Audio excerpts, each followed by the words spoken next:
하나님 말씀 역대상 21장 18절에서 30절까지 말씀입니다. 역대상 21장 18절에서 30절까지 말씀을 교독해서 읽도록 하겠습니다. 여호와의 천사가 갓에게 명령하여 다윗에게 이르시기를 다윗은 올라가서 여부수 사람 오르난의 타작마당에서 여호와를 위하여 제단을 쌓으라 하신지라. 이에 갓이 여호와의 이름으로 이른 말씀대로 다윗이 올라가니라. 그때 오르난이 밀을 타작하다가 돌이켜 천사를 보고 오르난이 4명의 아들과 함께 숨었더니 다윗이 오르난에게 나아가매 오르난이 내다보다가 다윗을 보고 타작마당에서 나와 얼굴을 땅에 대고 다윗에게 절하매 다윗이 오르난에게 이르되 이 타작하는 곳을 내게 넘기라. 너는 상당한 값으로 내게 넘기라. 내가 여호와를 위하여 여기 한 제단을 쌓으리니 그리하면 전염병이 백성 중에서 그치리라 하니 오르난이 다윗에게 말하되 왕은 취하소서. 내 주 왕께서 좋게 여기시는 대로 행하소서. 보소서. 내가 이것들을 드리나이다. 소들은 번제물로, 곡식 떠는 기계는 화목으로, 밀은 소제물로 삼으시기 위하여 다 드리나이다 하는지라. 다윗 왕이 오르난에게 이르되 그렇지 아니하다. 내가 반드시 상당한 값으로 사리라. 내가 여호와께 드리려고 내 물건을 빼앗지 아니하겠고 값 없이는 번제를 드리지도 아니하리라 하니라. 그리하여 다윗은 그 턱 값으로 금 600세겔을 달아 오르난에게 주고 다윗이 거기서 여호와를 위하여 제단을 쌓고 번제와 화목제를 드려 여호와께 아뢰었더니 여호와께서 하늘에서부터 번제단 위에 불을 내려 응답하시고 여호와께서 천사를 명령하심에 그가 칼을 칼집에 꽂았더라. 이때 다윗이 여호와께서 여부수 사람 오르난의 타작마당에서 응답하심을 보고 거기서 제사를 드렸으니 옛적에 모세가 광야에서 지은 여호와의 성막과 번제단이 그때 기브온 산당에 있었으나 다윗이 여호와의 천사의 칼을 두려워하여 감히 그 앞에 가서 하나님께 묻지 못하더라. 아멘. 여러분 성경을 계속해서 보다 보면은 사람이라는 존재는 이 시간과 공간을 뛰어넘어서 이 똑같은 실수들을 반복하게 되는 것을 우리는 보게 됩니다. 그 성경에 나오는 인물들을 보면서 그것을 느끼기도 하고 사실 우리 스스로를 이렇게 돌아보면서도 나는 왜 이렇게 똑같은 연약함에 또 넘어질까? 왜 반복이 될까라는 것을 보곤 합니다. 특별히 성경에서는 끊임없이 문제가 되는 것이 하나님을 대적해서 사람이 높아지고 싶어하는 마음, 이 마음의 흐름을 통제하기가 참 어렵다라는 것을 보게 되죠.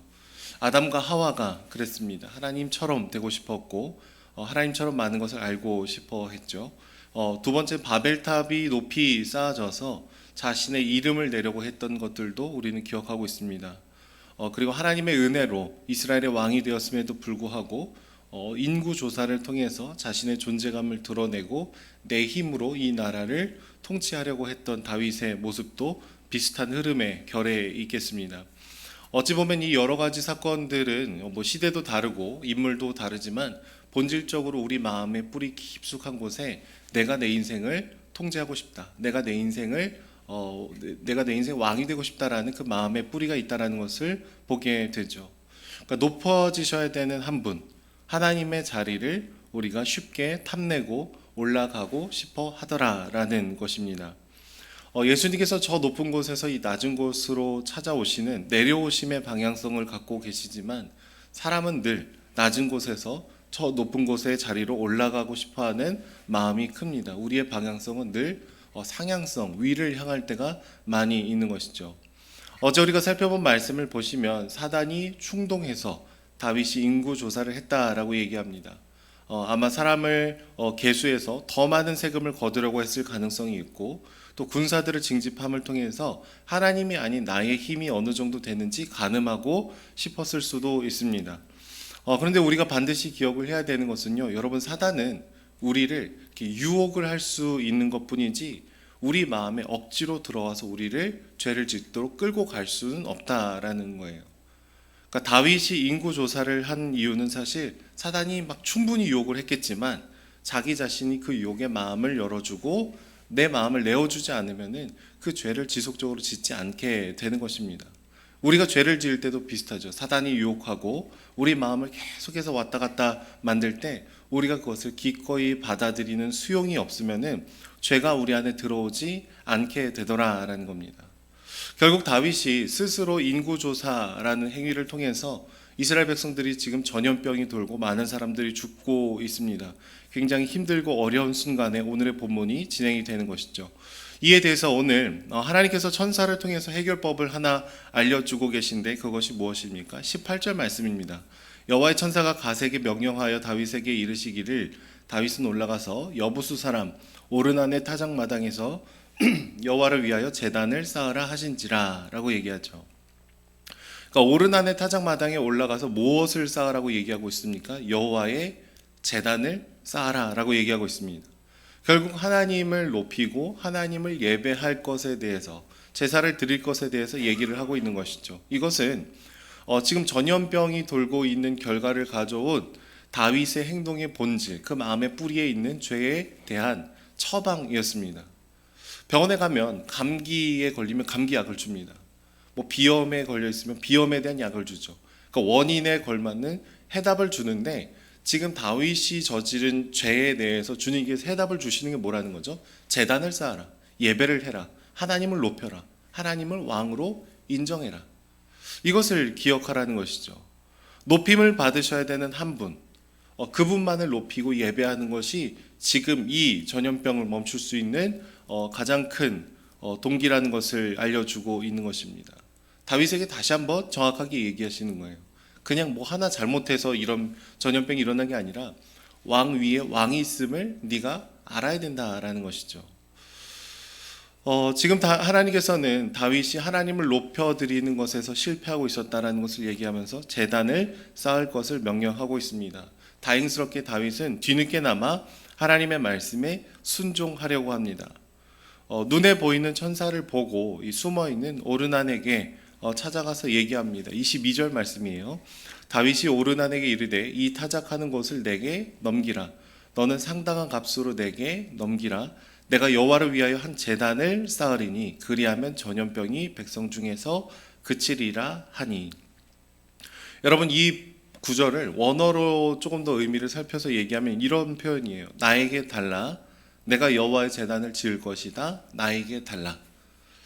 나에게 달라라는 표현이 앞뒤로 기록이 되어 있고요. 그 가운데에는 내가 여호와의 제단을 지을 것이다 라는 표현이 자리를 잡고 있습니다. 그래서 다윗도 지금 집중하고 있는 것이 무엇입니까? 여호와의 제단, 하나님을 향한 예배 회복, 내 마음의 중심의 회복을 얘기하고 있는 것이죠. 앞뒤로 나에게 달라, 나에게 달라라는 이 표현이 반복이 되는 것은 지금 그만큼 다급하고 간절했기 때문입니다.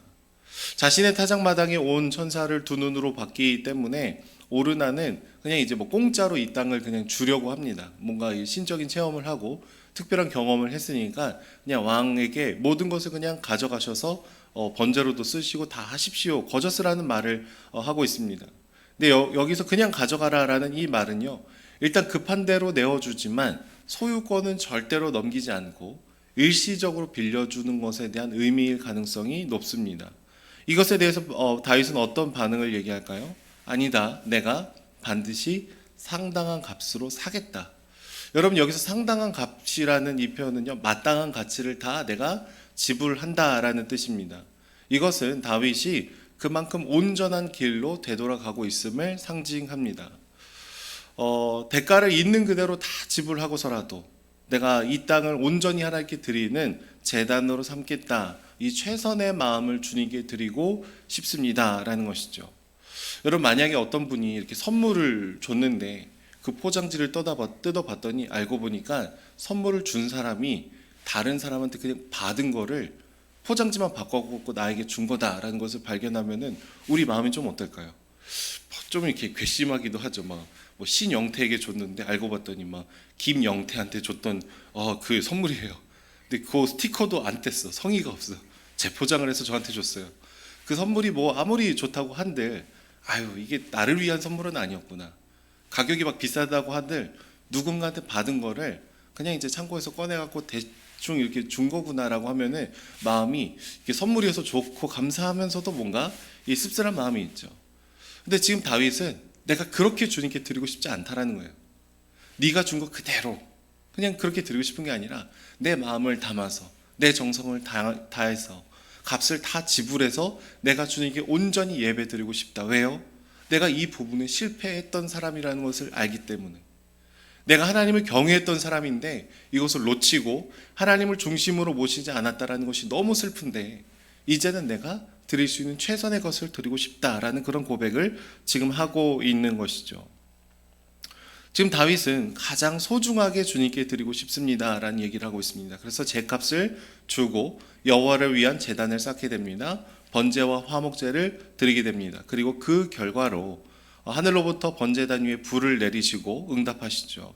칼을 갖고 있던 천사가 칼을 칼집에 꼽는 그런 역사가 일어납니다. 전염병이 멈추게 되는 것이죠.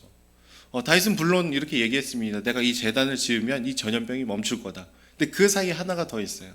하나님과 나와의 관계가 다시 회복된다는 것이죠. 나중에 이 오르난의 타작 마당에는요, 하나님의 성전이 세워지는 터가 됩니다. 역대하 3장 1절 말씀을 보면 이렇게 기록이 되어 있어요. 솔로몬이 예루살렘 모리아 산에 여호와의 전을 건축하기 시작하니 그곳은 전에 다윗에게 나타나신 곳이요 여부스 사람 오르난의 타작 마당에 다윗이 정한 곳이다라고 얘기를 하죠. 그러니까 지금 일어나고 있는 이곳에 이곳에 기반해서 하나님의 성전이 세워지더라라는 것입니다. 근데 우리는 이 모리아산에서 일어났던 또 하나의 사건을 알고 있습니다. 바로 아브라함이 이삭을 바쳤던 장소가 이 모리아산이에요. 그러니까 자신의 아들 이삭을 바치려고 할 때 하나님은 어린 양 한 마리를 예비해 두셔서 대신 제물로 바치게 만드시죠. 아브라함과 이삭에 대한 얘기들을 볼 때 우리는 어린 양으로 예표하는 예수 그리스도를 떠올리게 됩니다. 그런데 실제로 이 오르난의 타작 마당에서 1km 이내 거리에 골고다 언덕이 있습니다. 그러니까 나중에는 이 진정한 어린 양으로 오신 예수 그리스도의 죽으신 장소가 이 본문의 장소와 굉장히 가까운 곳에 위치하고 있다라는 것입니다. 그러니까 오르난의 타작 마당에서 시작된 희생 제사의 역사는요, 골고다 언덕에서 예수 그리스도의 십자가의 죽음과 부활하심으로 절정을 이루게 되는 것이죠. 그러니까 여러분, 성전이라는 곳은 무엇이 맞닿아 있는 지점일까요? 첫 번째는 우리의 추악하고 무너진 마음이 있는 곳입니다. 두 번째로는 그럼에도 불구하고 하나님의 은혜가 선포되는 지점이에요. 죄를 고백하고 나갔을 때 주님이 만나주시고 전염병을 멈춰주신다? 여러분, 이거는 우리가 막 조건을 맞춰갖고 하나님이 당연히 그렇게 해주신 게 아닙니다. 하나님 명령하셔서 요 정도 했더니 그냥 은혜로 여겨주신 것이죠. 예수님을 믿으면 우리가 죄사함을 받는다? 우리 편에서 그게 당연한 게 아닙니다. 예수님이 우리를 먼저 사랑해 주셨기 때문에 그 은혜를 누리는 것이죠. 오늘 말씀 본문을 보시면 전염병이 멈춥니다. 죽음이 멈춥니다. 칼이 칼집 안으로 들어갑니다. 우리가 예수님을 믿을 때 어떤 일이 일어납니까? 우리의 죄책이 주님께로 가고 하나님의 은혜가 우리를 다시 덮는 역사가 일어나게 되는 것이죠. 다윗은 지금 금 600세겔을 지불했지만 예수 그리스도는 우리를 하나님의 성전으로 삼기 위해서 무엇을 지불해 주실까요? 금 많은 정도가 아니라 자신의 생명을 지불하시죠.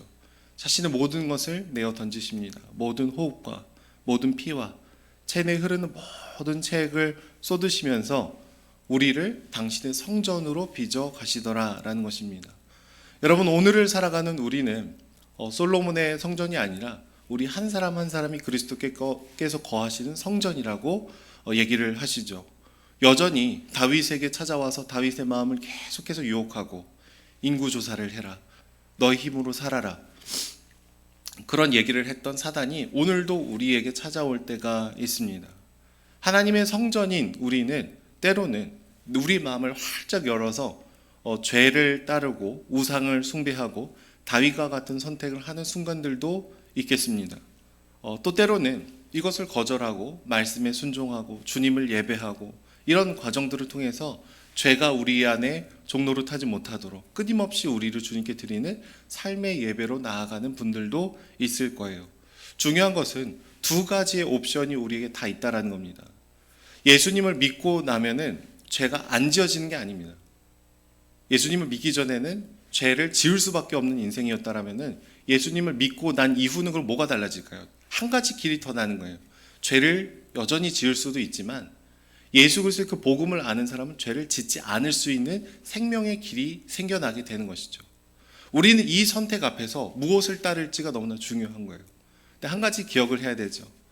하나님께서 우리에게 자유를 주셨는데 이 자유를 어떻게 활용하느냐, 우리 마음을 어떻게 주님께 드리느냐의 문제를 우리에게 주고 계신 거예요.